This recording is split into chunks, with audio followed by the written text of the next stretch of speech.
Hey guys, so before we get into the repaste itself, I wanted to get some before benchmarks and show you guys.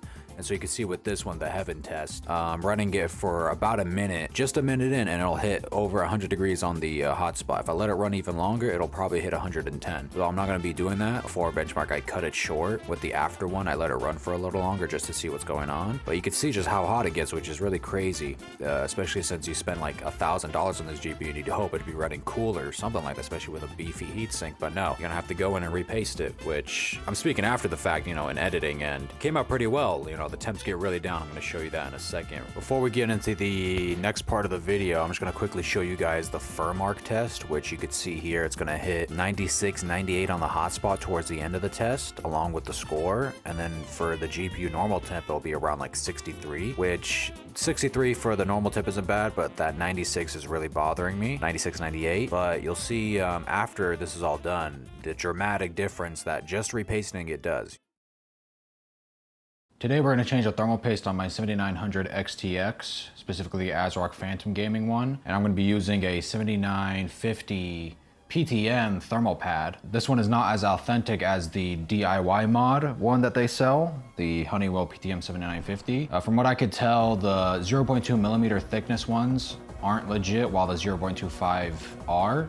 But the difference between this and the authentic isn't that big, but just as reliable. Especially I got this from Amazon from JoyJom, and I've heard really good things about it. Plus the shipping was super fast. It also came with all this extra stuff, so if you don't have a screwdriver, this will help a lot. Plus it comes with a cleaning brush, some of these like finger gloves, alcohol pad and all that, but I already have all those, which I'll be using instead. And if you want to do this yourself for your 7900XTX, you're just going to need a screwdriver, cotton pads, or something that doesn't leave any lint behind. So I've heard coffee filters work, Q-tips work, and you're also going to need some isopropyl alcohol. 70%, 91% doesn't really matter. You could use a toothbrush for the cleaning. You just want something really soft bristle. I would recommend an electronic toothbrush over this toothbrush, even though the bristles are soft, but I may not use this, we'll see. Anyways, all you really have to do to take this apart is take apart these 4 screws, but you'll notice here that there's a sticker on one of them that says void warranty. In America, in the United States, it's actually illegal to put one of these stickers on a product, or more so to enforce that a warranty gets voided if you work on it, especially if you're gonna work on it and it still works. I don't really care about that sticker myself, but for other people, I would say they would probably enforce that the sticker being gone would void your warranty, quote unquote. There's some legal issues with that. We'll see what happens in the near future. But, I'm anti-establishment like that, so, fuck it. All right, now we just take apart these 4 screws and we'll see what's up. And a pro tip is that before you do this, I would recommend warming up your rig by just running some GPU stress tests to get that thermal paste really warmed up, which will make taking this apart much easier. And these are spring loaded, as you can see. A lot of tension on there. But apparently that's what makes the PTM7950 really special, is that it works best in a high pressure mount system. And then we're gonna break this sticker right here. That spring should come out. Oh, it's already out. Let's take this out. We'll put that to the side, don't lose that. This should then come apart. Obviously not just right away. A little bit of force. I always hate this part because I always feel like I'm about to break it. When you do this, I would recommend not really pulling on the PCB slot or the PCIe slot thingy. And I take my time with this, so I might be here for a while. And you will have some cables along the way to take out, which I could see both of them right here, so I might just do that right now. You just pull on that side to side. Okay, we got this first cable out. You just pull up and it'll come out. For this one, I'm not totally sure what's going on. Can't even get locked in. I can't tell if there's a pin there, so I'm gonna take off the shroud and then just leave it out to the other side and see if there's a pin that's holding it in. I'm gonna keep working on it, just slowly getting this off.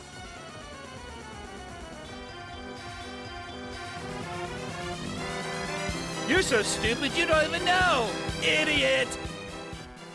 What the fuck? Okay, so from what I can tell right now, I'm guessing all these screws have to come apart as well. I was under the impression that these screws are also holding the PCB together in a way, because I've seen that on other GPUs. Because of how beefy it is, that you have to use more screws just to keep everything in place. So I'm gonna start taking these apart. So that makes me feel a little silly, but we live and we learn. We want to keep all our screws to the side. All right, now we just do this slow process, taking every single screw out. But for you guys, it'll be sped up.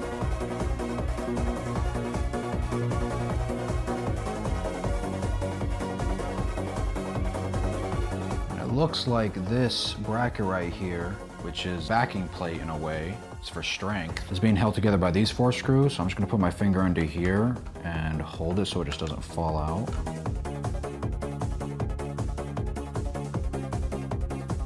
It is loose, but it doesn't look like it's just gonna fall out. Yeah, because it's connected to this end right here, but it is loose over here. So when we put this back together, we have to make sure these holes are lined up correctly. Now we just have one more screw. Now this should come apart much easier.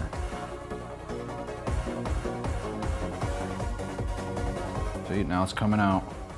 Just gotta be nice and careful. And we got a cable back here. So we finally got this loose. Now it's just that cable right there. Look at that. That is pump out. Crazy amount of pump out. I had a strong feeling it had pump out, but not that bad. God damn. All right, let's see if we could get this cable loose.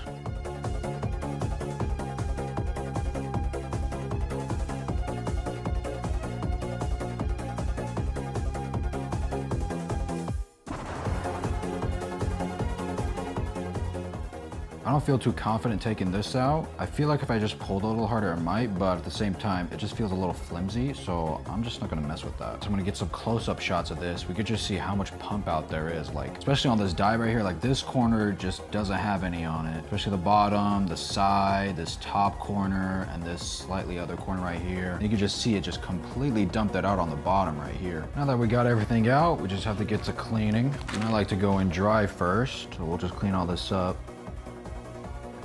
When you do this, make sure you clean off the heat sink as well.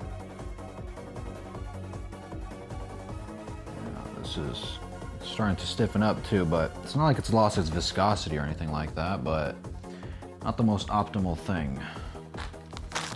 Especially when all of it dumps out on the side. It's like, what's the point? And then I'm gonna use one soaked in isopropyl alcohol, or you could use an alcohol wipe. I see that these right here for the memory pads, I'm not gonna wipe this too much just because I want these to still stay viscous. Like, I don't want the alcohol to interfere with it. Maybe that's just me being a little paranoid, but when you're dealing with a $1,000 GPU or 900 at this point, you get a little paranoid. Plus, I don't wanna go back in here and work on this again. That gives us a perfectly nice heatsink. So now we just have to clean this, which is the more trickier part. This is just flat metal, which is really easy to clean, but that is where we're gonna have some trouble. So we'll just rotate all this. And if you do figure out how to unplug that cable, just let me know in the comments so we can make it easier for everybody else if they want to try this. Because if you get to take this out, you could have this free roaming, which makes the job easier. But even like this, it's not that difficult since this is just stationary. Let's get to wiping this up.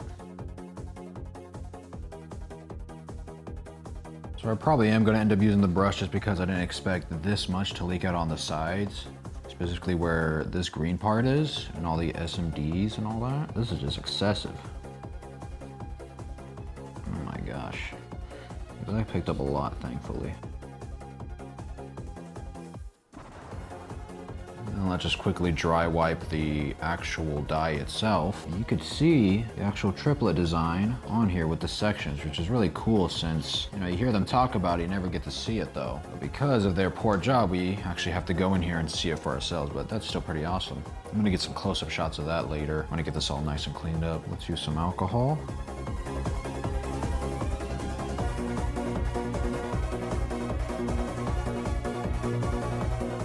And I'm pretty sure in these little crevices some thermal paste gets in there, so really wipe it up, make sure all of it gets out. I'm gonna grab a dry one and hit the die with it, just to make sure all that alcohol gets off of there. I think there might be a better option to this, because this does leave a little bit of fiber behind, but you know, nothing crazy. But I'll be sure to put that nice big text on the screen if there's a really nice option for it or something like that. A big part of this is just picking up as much of the thermal paste off as you can. And I think now I'm gonna go with the brush and soak it with the alcohol. I'm gonna really lightly rub it in, really lightly brush it. Probably better if you had a cup, but I'm a bit lazy for that. Lightly brush that. And I would definitely avoid brushing the die. There's like no need for that.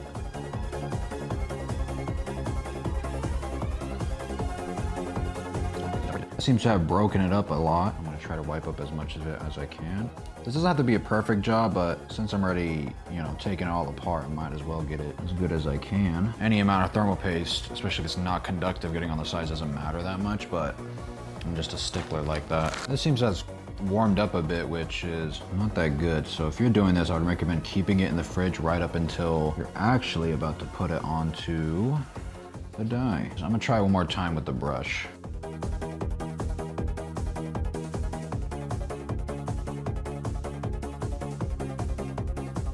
Going in circular motion seems to break it up a lot, so I'm gonna keep doing that. All right, I'm too lazy to get that perfect, so I'm just gonna leave it like that. I think that's good enough. And now, we're gonna actually try this out. I need to go get scissors. I forgot to mention that. If you're gonna do this method instead of just regular thermal paste, you're gonna need either scissors or an X-Acto blade. I'm gonna go for the scissors method. I'm gonna get a measurement for this as well. I'm gonna probably go get calipers or something and really avoid touching it, but I'll get a measurement for you guys. Alright, so we got millimeters on here, and I'm gonna completely avoid touching this with this because it's made out of metal. I'm gonna do this. I'm pretty sure it's 29 by 25 from what I've read online, but this is gonna give us an exact measurement. This is telling me like 26, 27. Let me zero that out again. And this is flashing at me. The battery might be coming out. Yeah, I'd say it's about like 27 on this side, and then it'll be like 24. When they give you those 29, 25 measurements, they might be more accurate in a way. I'm not totally sure, but I think it's just for accounting the fact that if you get it perfectly done and put on it, it might shift around a little bit while you're putting it together. So having some overhang is a good thing, so that's why you go for that extra big measurement if you're gonna cut it out via actually measuring it and cutting it. But what I'm gonna do is eyeball it with my eyes and just go at it with the scissors. And this has plastic on both sides, so you're gonna want to cut it before you take any plastic off. Now I'm just gonna eyeball this.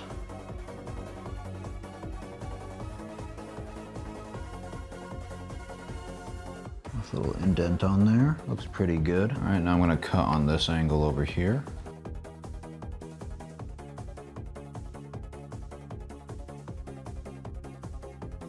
So I left a good amount of overhang on the entire die. And I'm just gonna cut it, try to get it as straight as possible. And we got this piece right here. Let's see if that works. I think that's perfect. Not as much overhang as I would have liked. So if you guys are doing this, get some overhang on it. These are stickers to help you out, these green things. So I think you just line it up like that.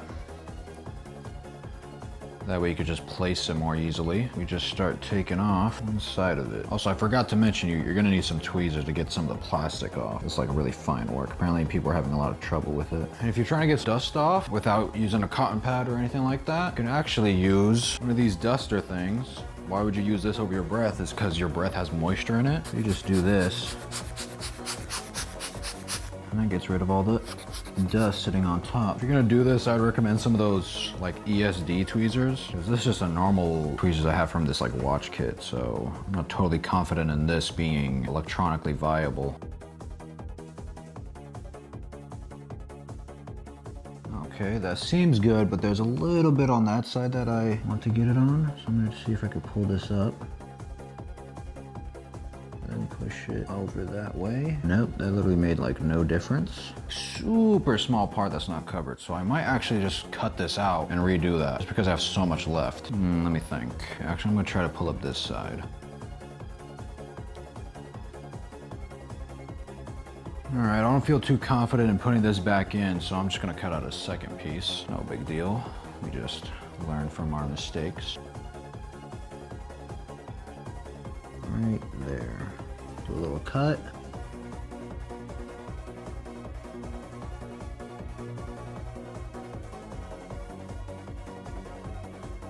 Boom, that's perfect. I'd say before you commit going to an angle and like trying to shove it down, just make sure you get it right. That took a couple of tries of just knowing how my hand was supposed to go in, but there is perfect. Nice amount of overhang on all sides. Now I just press it down, and I can't wait to see how far those hot spots go down. Now, I'm just gonna peel up the plastic. I'm gonna go from this side. I'm gonna go from this side instead, but when you do this, be very careful not to touch the GPU at all. Aim for that plastic on the thermal pad. All right, so I'm gonna press down with a bit more force. That way it really stays in place. I'm gonna try to go in from an angle. It's just about getting that beginning part started, and I wouldn't say it's very difficult, I'd just say it's tricky. And then we're just gonna work from another part. I got this corner started, but this material is somewhat fragile. I want to be careful putting like concentrated amount of force on it. Yeah, that has some strength on it. See how like fast it peeled back?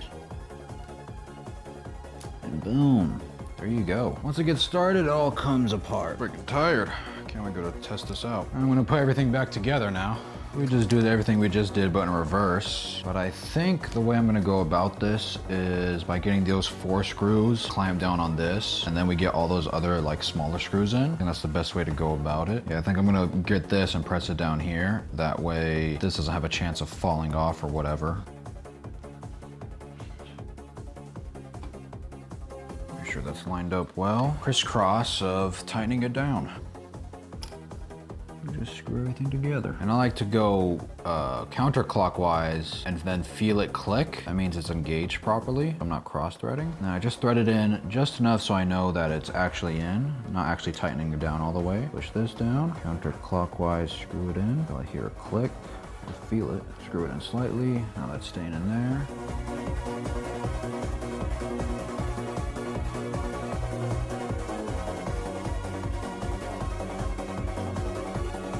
All right, now we just tighten up all these other screws. First, I'm gonna tighten up this bracket right here. And you can do that method of going back and hearing that click. It's a very safe method of making sure you're not cross-threading.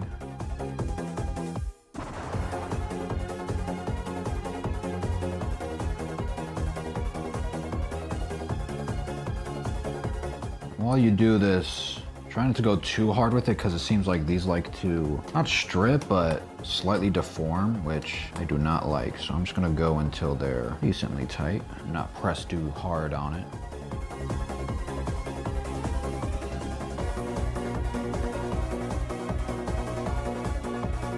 Around here, you wanna be careful not to drop this screw and those fins. It'll just be annoying to get it out of.